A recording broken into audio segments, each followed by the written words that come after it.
big wedding, the sound of music, and oh my God, the clothes. This is episode 6 and 7 of 4 Weddings and a Funeral, right here at AfterBuzz TV. You're tuned in to AfterBuzz TV, the ESPN of TV talk. Now, let the buzz begin. Hey, AfterBuzzers! Welcome back. This is the 4 Weddings and a Funeral after show. I am one of your hosts, Nikki Bailey. I am joined to my left, Maria Turner.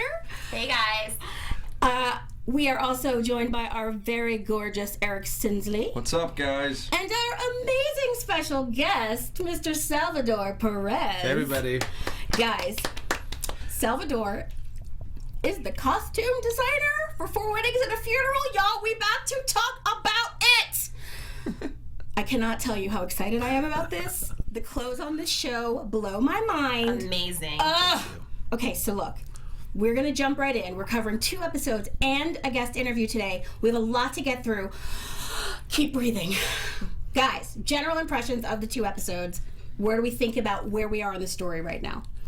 I'm really loving it. I'm glad there was some progress, especially in episode 7 when it comes to Maya and Cash. It's been long awaited, so for that to finally flourish, I'm super excited about it.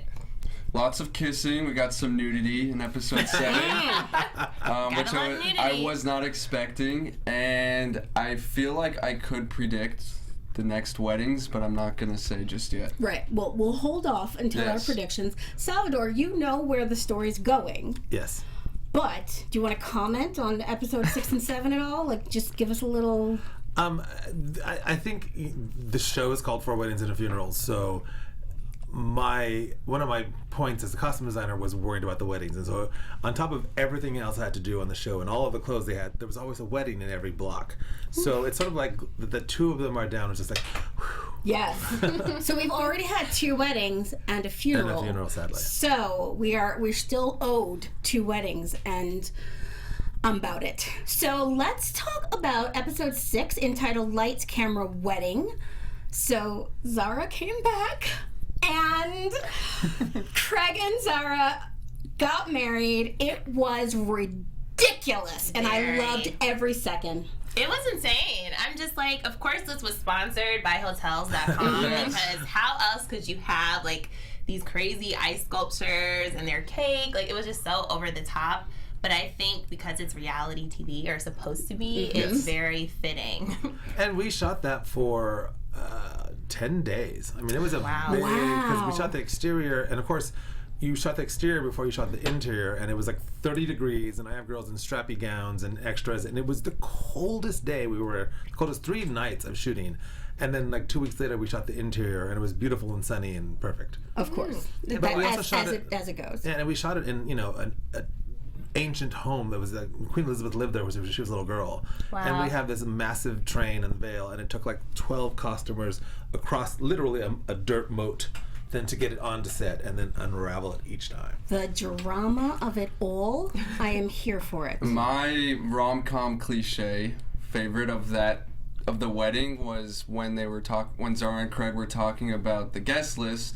And it was a total Sex and the City, the movie moment between Big and Carrie. Mm-hmm. Absolutely. Yeah, definitely. 100%. You know, when Agreed. And then during the wedding, the funniest part to me was when production would step in and and say cut, and the dancers, what are they called? The stand-ins. The stand-ins.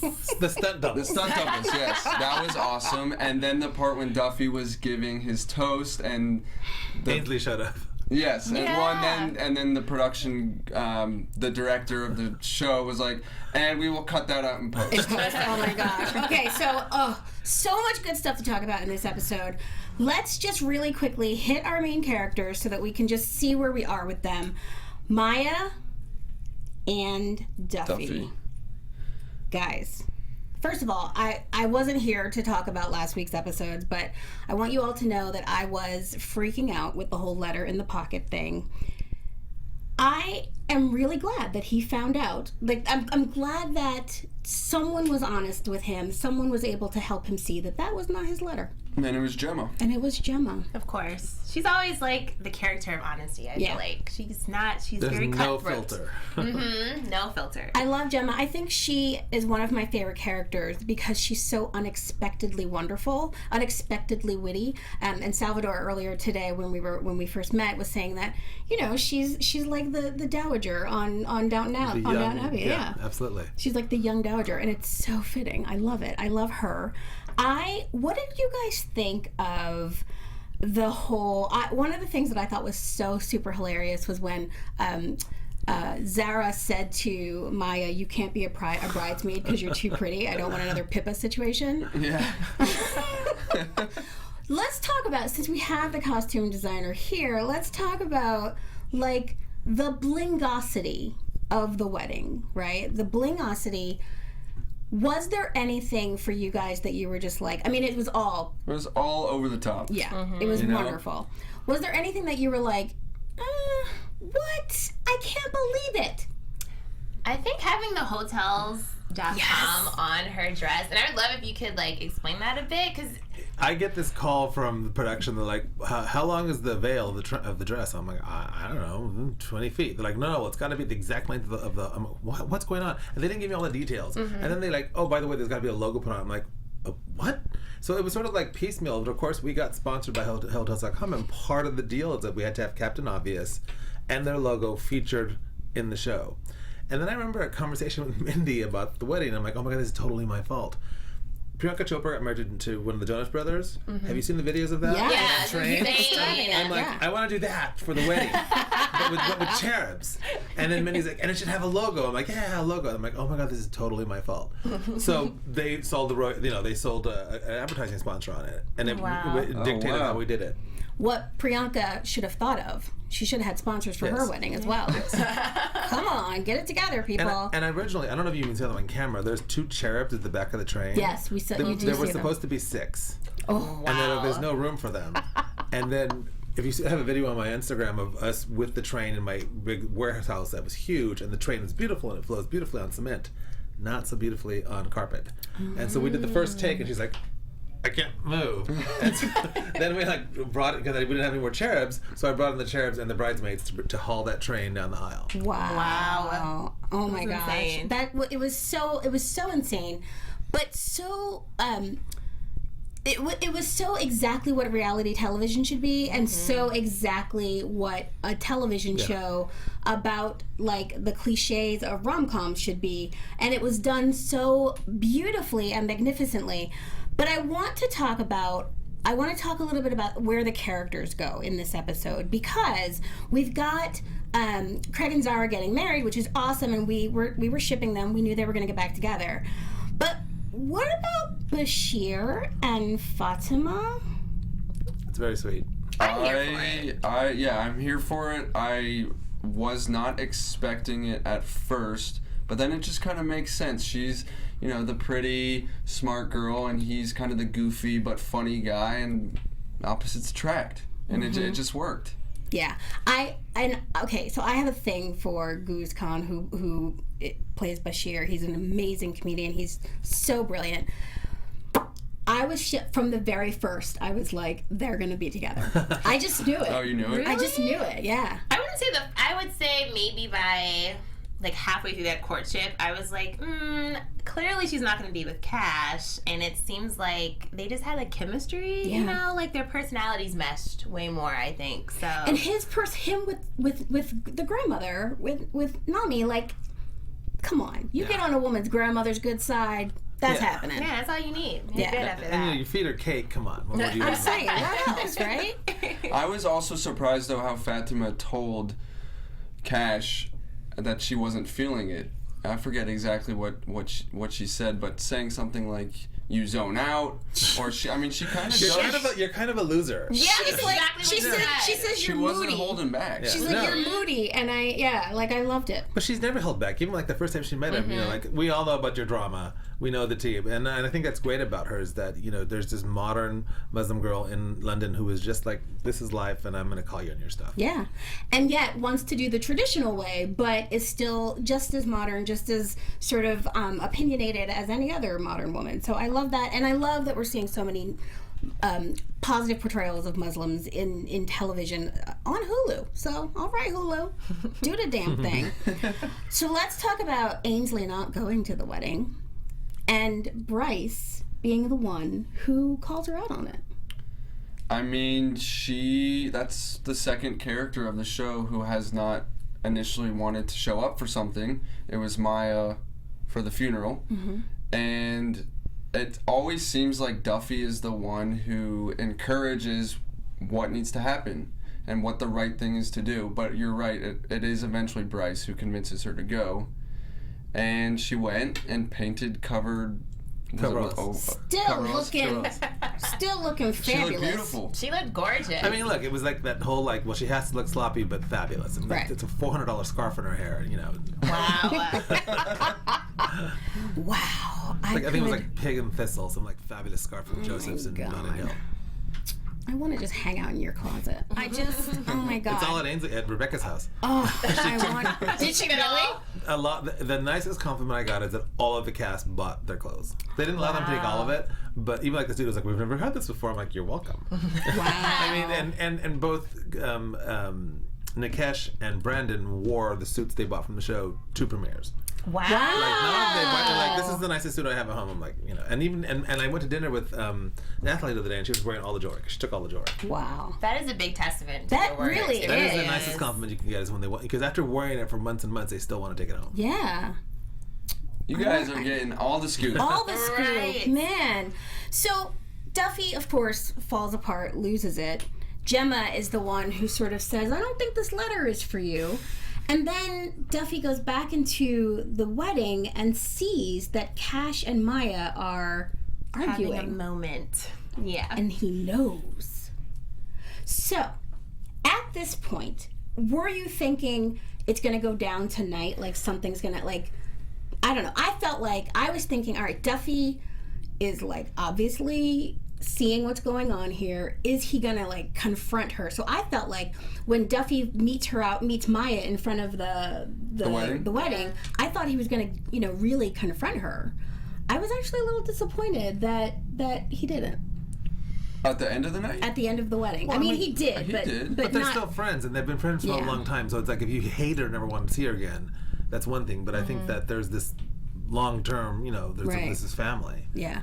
I don't know. He calls her out on it, tells her that he knows. And she's asking him to come back, Duffy, and he keeps going. So I guess he did. He was obviously butthurt, as one would be. He was butthurt. I mean, he realized it, giving that awful toast. Mm-hmm. So, yeah. I liked, though, that he did mention Ainsley in that conversation, just because as much as I love... Little jab. Yeah, like, as much as I love Cash and Maya, we can't forget that, like, Ainsley is a part of that scenario as well. So... But yeah, he was definitely in his feelings about it. That was an ouchie moment when he was like, I would never do that to Ainsley. Ouch. Mm-hmm. Yikes. Oh, I'm not man. picking you. I'm not picking you. I'm picking you. Oh, man. So, okay. The sad singles table. Gemma and Maya at the sad singles table. And you didn't get to see the other 6 sad single ladies that I got to dress badly. We got to see only a couple of them, but I was like, I was the one with the, like, I just saw myself in these sad single ladies. The one with the purple, like, feathery thing around her neck. I was like, yeah, that's my fashion taste. I would. But and it's all written specifically. Like, one girl is FaceTiming with her goldfish. I mean, it was, and that's all Mindy. Mindy's hysterical. Oh my God, I love that so much. So, who else do we need to cover in this episode? Because I feel like I'm like pushing us quickly through this because I want to spend real time with Salvador, but I also don't want to like miss anything important. I think basically we're continually to see that Cash and Maya are having something, and then I think we transition into episode 7. Yeah, definitely. I also thought it was a really lovely moment when Maya and Gemma are having that conversation, and Gemma admits how sad she was that she was missing Quentin. Yeah. And pointing out the guy in the Beetlejuice suit, you know. So like I thought that was a really, like, even in the midst of her sadness, she's still witty and hilarious and able to make, you know, pointed conversation. Gotta love her. I love Gemma. She's that, like, best friend. She's like that friend who you're, like, a little afraid of how catty she is, but also love it. You want her to sit next to you. I'm his Gemma. Yes, 100%. I haven't figured out if he's Ainsley or Maya yet, though. We actually talked about this. We talked about, like, we need to figure out who we are. Who's who on the show. So you're not sure if he's an Ainsley or a Maya? Eric, do you feel more Ainsley or Maya? I could see both. Maya's a little bit more quiet and tamed, and Ainsley's Decorative yet practical. There you have it. There it is. How about you, Maria? Oh, that's hard. I would say I'm probably... Oh, but see, Maya slept with a married man. I don't know if that's crossing the line for me. I have to think about it, honestly. All right. I have to give it some thought. I'm pretty sure I'm Duffy. I don't. I want to be Ainsley. Like, I want the whole fierceness of her whole entire situation. But in reality, there's just enough crazy and sentimentality here. I'm all Duffy all the way. Yeah, but you got some feistiness too. You got some Ainsley feisty I do. traits. But I can't pull off that skirt. But we'll get to that. We'll get to that. So, episode 7 was entitled The Sound of Music. The hills are alive. Which, by the way, I was in that show in the 4th grade. Who were you? Liesel. I was someone not nearly as important. I was a puppet, and I was a tumbler at the fair, the street fair, or whatever. Cute. So in the scene with the puppets, But I know all the songs. The lady lay, you were one of Yep. the puppets. Oh, yeah. Oh my god, I Taking it love back. it. Is there video of this? I'm not sure. We'll get you some video, guys. We're gonna call Eric's mom. So, episode 7. So Cash gets cast in a community theater production of The Sound of Music, Which was his theater back when he was a kid. that helped him realize that he loved acting. So we saw a few episodes back that, you know, Cash on stage, and he's such a great, as a kid, and he's such a great actor. And I love that he gets this role, and he not only dives into, like, his acting thing, but he also is taking care of the community. And so he creates this fundraising video to get people interested. Mm-hmm. And he sends it to Maya, among other people, but he sends it to Maya. Which she watches and then closes the laptop, and then later on he sends another one, and you can just see it in her eyes that she's smitten. I feel like he can't resist. Like, I feel like he's painting himself as, like, forbidden fruit and kind of, like, hanging in front of Maya's face. Like, you know you want this. Yeah. And that's kind of how I felt about that scene. I do too, but I'm okay with it. Like, I feel like he knows they're meant to be, and this is what I'm saying, they're meant to be. He knows they're meant to be, Destiny. and it's destiny. Yeah. And so he's like, I'm gonna just go ahead and push it, and I'm okay with that. I loved it. I think that, well, we won't get ahead of ourselves. Okay, so let's talk about poor Duffy. Bless his little heart. The Duffster. The Duffster. He gave himself a makeover and went shopping. Okay, but Yeah. before, The blazer. But Yeah. before he did that, he was house sitting for Duffy, for Craig, Craig. and He was on a bender. was on a bender, He was losing it. hurting. Yeah, and I love that. The reason that Gemma finds out that he was on a bender is that she looks at her son's test that has ridiculous questions on it, and she goes to confront him, sees that he's all like a mess. She then goes and reports Duffy To the headmaster. Yeah. Headmaster. He then gets in trouble, and then Tabby has to come and monitor him in class.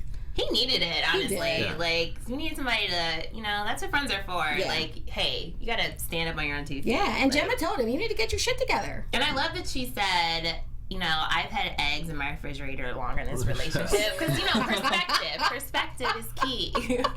That was a great line. Yeah, that was a really great line. But he gets himself together. I did really enjoy the argument that Tabby and Duffy had in Latin in classroom. That really, I got a D in Latin when it was all said and done, but I do remember some of it. So that was really amazing. Maya is really hating her new job, or hating her job, and she's looking for a new job, and she makes a phone call in the bathroom. Have you guys ever done that to a headhunter? I'm not in the bathroom, but I have had opportunity calls in a workplace setting before. I really step outside the office to like take those kind of calls. I have had so many phone interviews in bathroom stalls. Yeah. It's not even like I was like, that is so real. She said 60% of our contacts. Yeah, definitely. I was like, that's a real moment. I was like, thanks for bringing that out, putting that out in public, Mindy. So for those of us who were walking around afraid to admit that we have job interviews in the bathroom, so Maya doesn't want to. She knows that Andrew wants to, revamp his image because they go out to a dance club. They go out to a gay club. G-A-Y. A gay club. And no, it's called G-A-Y. It's a real club in London called G-A-Y. Really? Is it really? Yeah. I was wondering if that was real. It's so like, why does obvious. it say G-A-Y? No, that's the name of the club. Was that it's a real place. That's an actual club. What about was that the actual club? That's the actual club that we shot on a Monday, and boy, was it smelly during the day.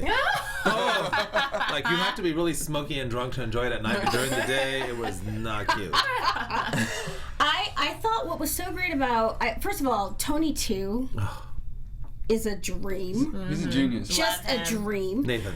And so that he confronted Andrew and told him, like, look, everybody calls you LBGT Rex. Which, just as an actor, I'm thinking about how hard that must have been to say, because I couldn't even say it right now. Yeah, like, that's really hard. But then I was like, wait a minute. There's something happening between Tony and Andrew. They have history. Yeah. And I was happy to see that, because I know one of the critiques that I've read about the show is that there was no gay or LGBTQ relationship. I know, like and the whole time I'm like, hold on. Yeah, like, give show's it time. not over. Right. Yeah, so I was happy that, it is in the show and people can stop complaining about that, because it's very much there. It's also, I think, such an interesting relationship where you have this conservative gay parliamentarian. What are they called? Politician. And Tony, who's like I am a black fabulous gay dude, and like one of the things I think we're struggling with in this country is how do we have civil conversations when we disagree, and so that you have this really interesting chemistry between people who are on opposite sides of their political ideas. I think that's a really beautiful thing to see on television right now. And I think that's the push that Andrew needed to open up and change his political ideas, which he did. And to take a risk, yeah. And Maya jumps on the opportunity. She's like, let's remake your image. And then here comes Marcus.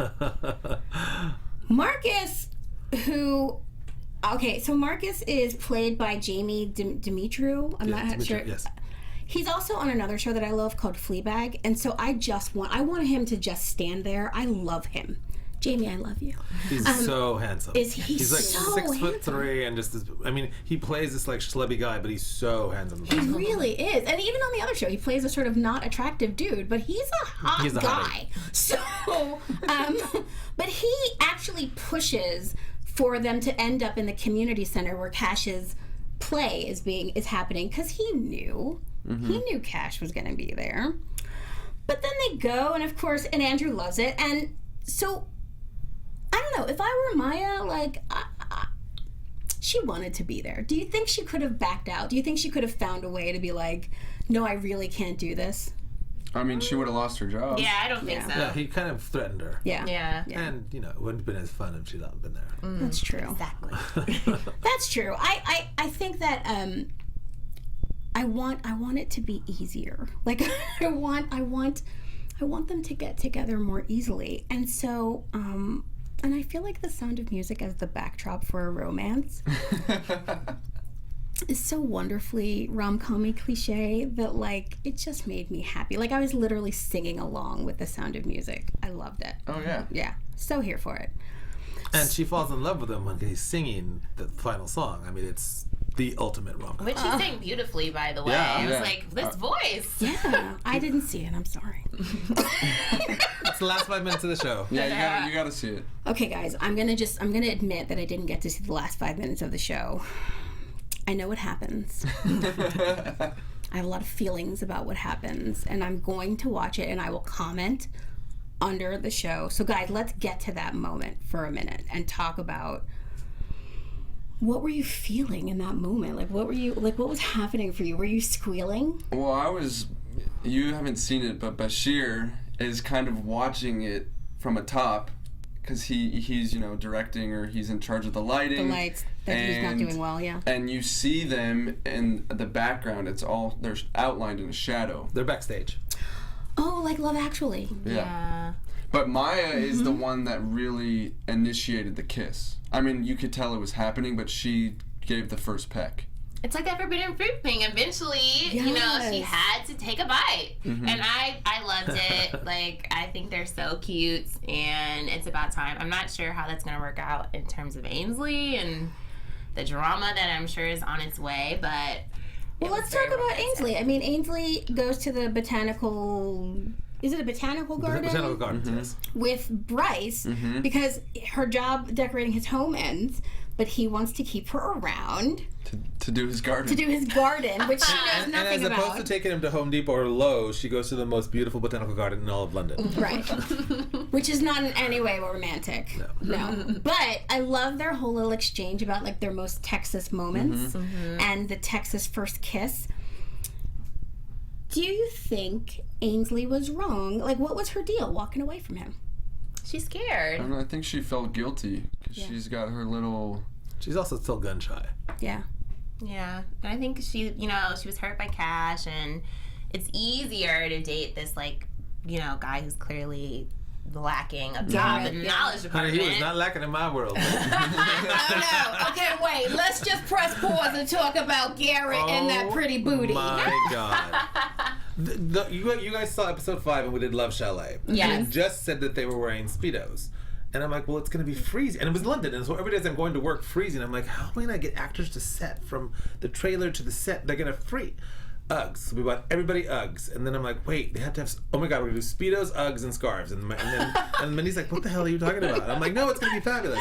But then I needed to put it on somebody to sell the idea. So my very first fitting was Richard Fleischman. Wow. And he walks in and I hand him the tiniest pink Speedo and Uggs and a scarf. And I'm like, oh my God, this is genius. Sorry.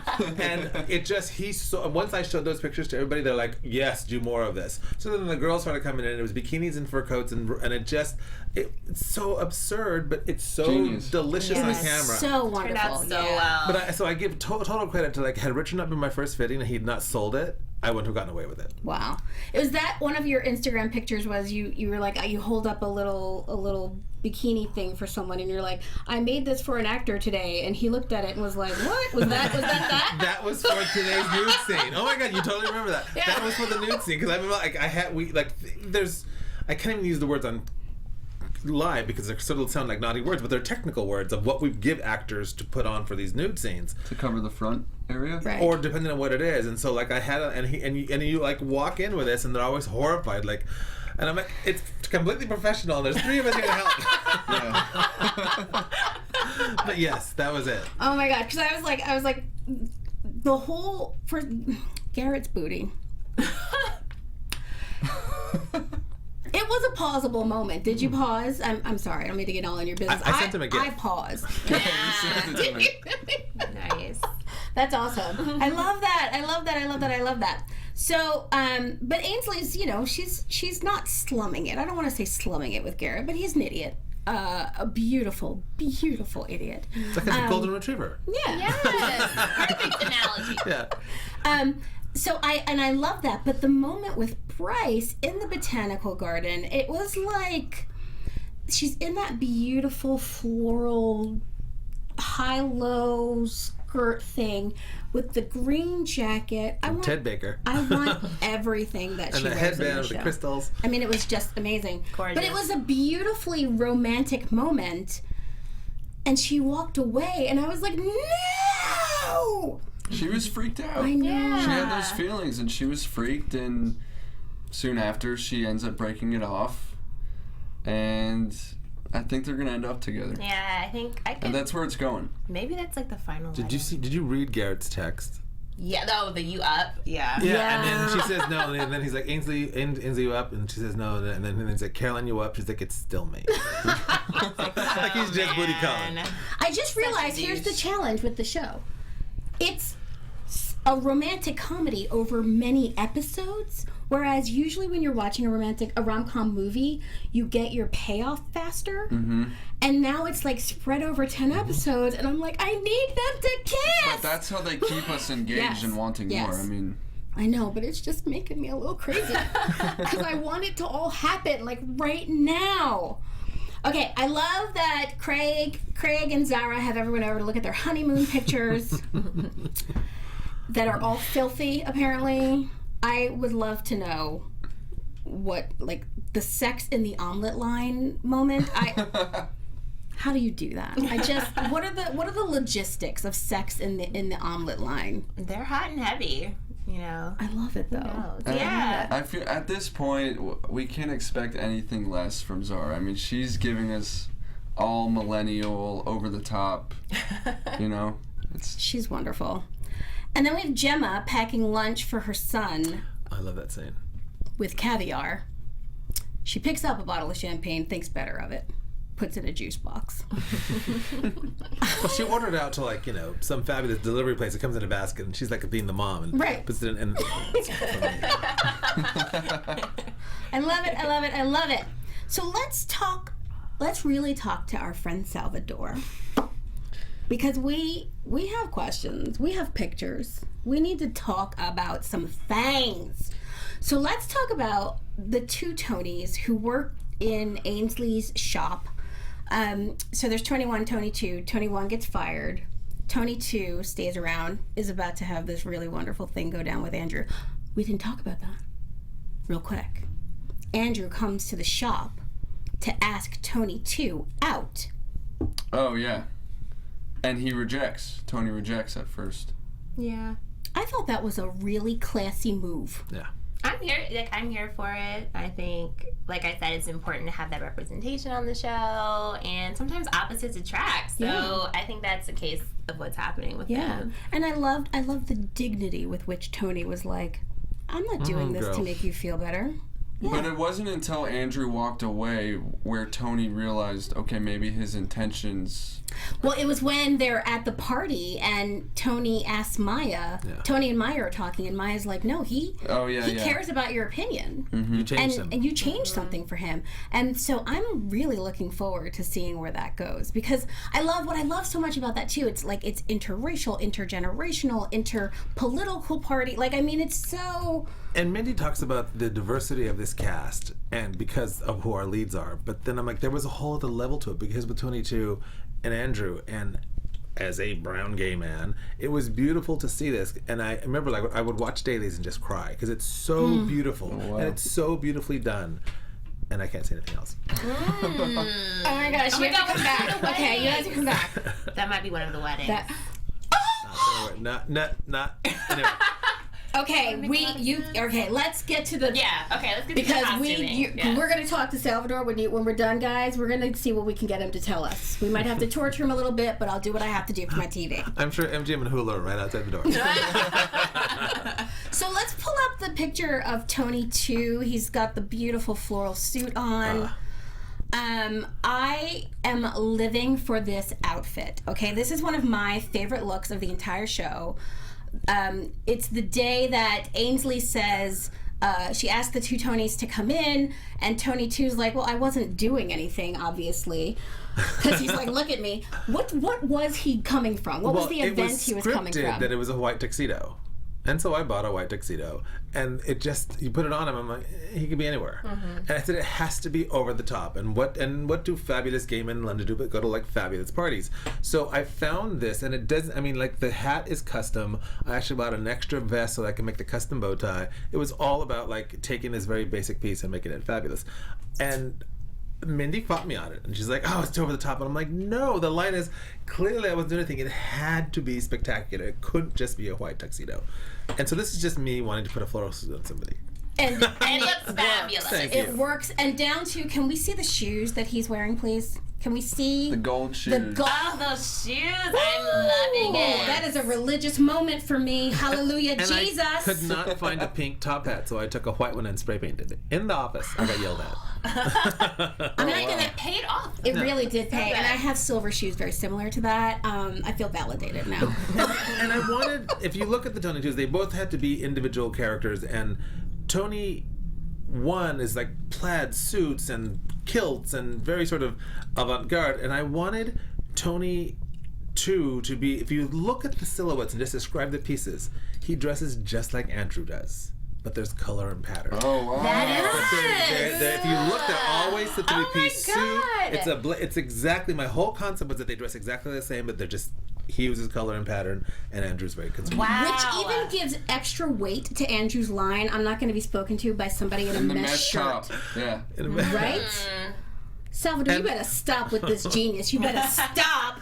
I mean, look, as a costume designer, it's storytelling. So it's like a lot of times writers will put in something very, they don't have the fashion vocabulary that I have as a costume designer.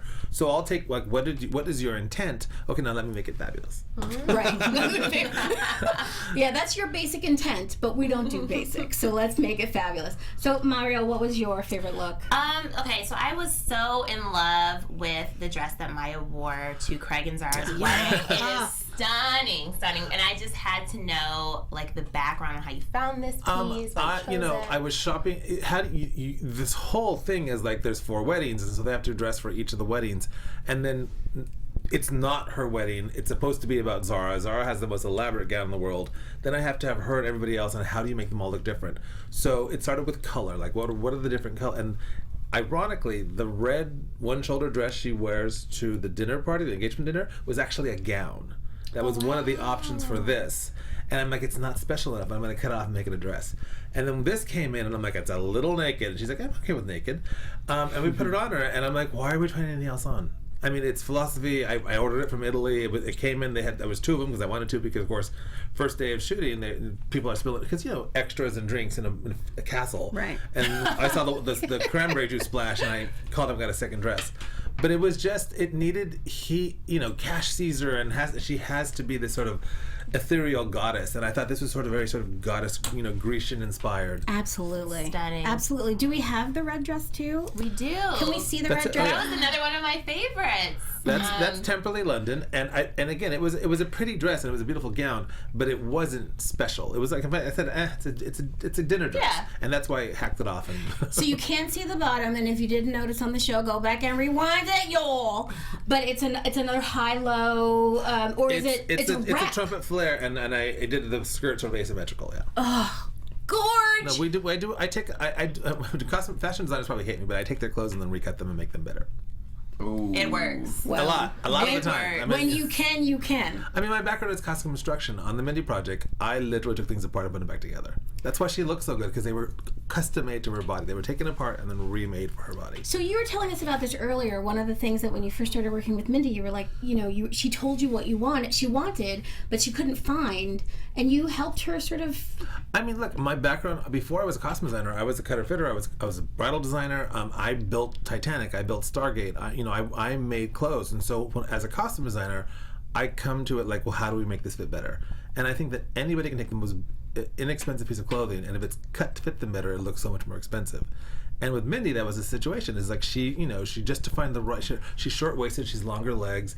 So the proportions were always off. If they fitted, they were always off. So it was like, no, we're taking it off. We're gonna take a big chunk out of here. We're gonna sew it back together, and we're gonna bring the shoulders in. We're gonna make the sleeves more tapered. I mean, I think that every woman looks better. Any suit you buy off the rack, no matter what size you are, taper the sleeves. You're gonna look 2 sizes smaller across the board. Wow. But people just don't do that. And it's like such a basic alteration.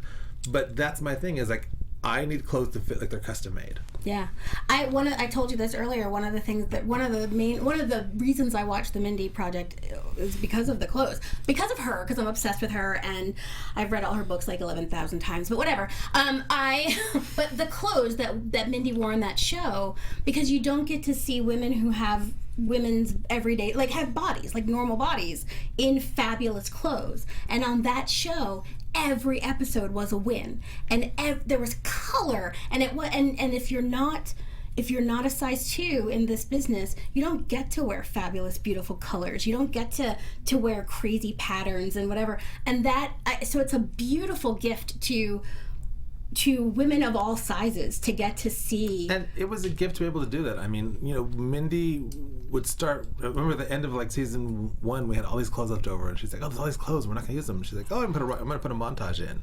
So she added a montage with like 14 changes. And then she's like, oh, I sort of like that. Let's start doing them. And one episode of the Mindy Project, she changed 32 times. Wow. And mind you, it's a half an hour show. Yeah. It's only 22 minutes of film. She changed 32 times. Yeah. It was about, and it wasn't with like, here's your t-shirt and jeans, like here's your dress, your shoes, your jewelry. I mean, it was just, her closets were vast. Wow. And she very smartly bought a big chunk of it, because it was all cut to her, and where else in the world is she going to find that much couture to her size? Absolutely, and I love it. In one of her books, she talks about like going to, photo shoots, and the dresses are not in her size or whatever. And I feel like, power to the people, Mindy. You show them how it's done, girl. So the last picture I wanted us to talk about was this skirt. This is the gold skirt that I said I cannot pull off. Tell us about this skirt, Salvador. It's funny. There were so many great outfits that are on camera for seconds, and it breaks my heart. I mean, the shirt has little tiny gold crystals on it. The skirt's leather. I don't remember brand. Sorry, it's been a year. But we have, I spent lavishly on things that we saw from minutes, but at the same time, like she came to town early, like 3 months before we started shooting to look for an apartment, and since we're friends from the Mindy Project, we went shopping and we bought quite a bit of clothes, and then I was able to take her to Suzanne Neville for the bridal gown. And because she came to town early and we were able to get Suzanne to make that dress, that first wedding gown is spectacular. But it's a 6-month wait. They did it for me in 6 weeks because she came early. Wow. That's a huge turnaround. Oh my God. So fast. So let's talk about what. I'm sorry, I took all the questions and I didn't let you enter. I'm just was on my thing. No, take it away. I also want to ask. I want to ask you, what is the budget like for what was your budget for costuming here? I don't know if I can say. Was it bougie? We had 10 episodes and I spent about $1 million. There was a lot of labor in that because there was all of the sewing and there was a lot of that was labor. But But he's earned that, Yeah. Just so you guys at home know, he worked on Pitch Perfect 1, 2, and 3. He did all the wardrobe. Liz and Dick, The Mindy Project, Goosebumps 2, Think Like a Man 1 and 2, Veronica Mars, Drumline. He worked on Titanic. The list goes on. He's just did 4 weddings. Are you allowed to tell us if you're working on any current projects? Actually, I've been working for Mindy Kaling on and off for 8 years. So when this project came up, she's like, I want what you did for the character of Mindy LaHair in the Mindy Project for the entire cast. So I was given an edict to make everybody fabulous. And so in order to do that, they had to give me the funds to make it happen. And mind you, on top of that sounds like a lot of money. But remember, I had a massive cast. They had probably 1,000 changes. And then I had 4 weddings to do in that. So if you look at it, it's not that much money. I was actually kind of frugal. Yeah, so $1 million. For 4 weddings. Yeah, 4 and the first wedding was 350 people, and I dressed 90% of them. Wow. It was, Wow. it's and you'll see the next wedding. I dress everybody at the second wedding too, because of course you can't really see them, but they're like floral suits and sequins and sparkle, and extras came with like, here's my nice black suit. I'm like, no, that's not gonna work. That's not gonna work on the show. But now I'm also working on Mindy's new show called Never Have I Ever, that is loosely based on her growing up as an Indian teen in America. And so it's 3 interesting teenage girls at a high school in Sherman Oaks. Here for it. You will be watching. Oh, I will be. It's Definitely. pretty fun. Yeah. And can you speak on like finding, your team in London? Because I know you mentioned that's a little bit difficult. It was, I think it was a gift. The job was a gift from the universe. A friend of mine had met a brand liaison getting her nails done, and she's like, oh, a friend of mine's a costume designer. You should know him. And so she gave me her number. I sort of called her, like, what brands do you work with? How do we work? And blah, blah, blah. At the end of the conversation, I'm like, by the way, do you know anybody? Because I'm looking for crew. And she's like, oh, my best friend Hannah Campbell is an assistant. She works for Annie Hardy. And so she gave me Hannah's number. And we bonded on the phone in the first meeting. And her best friend was available to supervise. And the team just sort of grew from there. And Hannah is a stylist in London. turned assistant costume designer. So she knew every single store in London. And, in LA, we're spoiled. There's studio service. I know whoever Macy's. I've been shopping this town for 20 years. I know like the back of my head. I've been to London as a tourist. I knew Harrods. And I foolishly thought that I'm going to spend... I didn't go to Harrods. That's not true. I bought gloves at Harrods one time. Because it's not really for shop fashion. It's for tourists. But Hannah knew like every dress shop, and we would walk into every store, and the salespeople would hug her. I'm like, oh, this is a good sign, because you need that sort of support. Wow. But I was at we would go to Selfridges, fill up the cart at capacity, drive it to the studio, and then drive back. And we had so much clothes, so much clothes. It just didn't end. Love it. That sounds like my dream life. So Eric, you and Salvador knew each other. Yeah, before he's we came here. A big reason of why I was able to come to LA. He gave me my first job here on the Mindy Project. Wow. He was my PA. I worked with him on Pitch Perfect 3, and in Atlanta, that's where I'm from. And I'm like, I've always wanted to move to LA. And he's like, well, why do it? Yeah, don't talk about it. Come now. I'll give you a job. So great. Yeah, that is an amazing... This is a very, very surreal moment for me. That's why I'm kind of just taking it all in. It's so... I do too. I have all the like warm fuzzies now. Guys, we're out of time. We've gone too long. We have so much more to discuss. We're gonna see if Salvador will come back. I'm not gonna like put him on the spot right now. Jail. But but guys, it was really great to hang out with you again. I'm Nikki Bailey. You can find me on all the social medias at @NikkiBailey_. Marielle. Hey guys, you can find me at Marielle_Turner on all social media. Eric. You guys can find me at Eric Sinsley on all social media. And where can we find you? Instagram, Salvador Perez Costumes. It's been a blast, AfterBuzzers. We'll be back here next Wednesday night. Please join us for AfterBuzz TV. Good night, guys. Our founder, Keven Undergaro, and me, Maria Menounos, would like to thank you for tuning in to AfterBuzz TV. Remember, we're not just the first, we're the biggest in the world, and we're the only destination for all your favorite TV shows. Whatever you crave, we've got it. So go to AfterBuzzTV.com and check out our lineup. Buzz, see you later. The views expressed herein are those of the host only, not necessarily reflect the views of AfterBuzz TV or its owners or principals.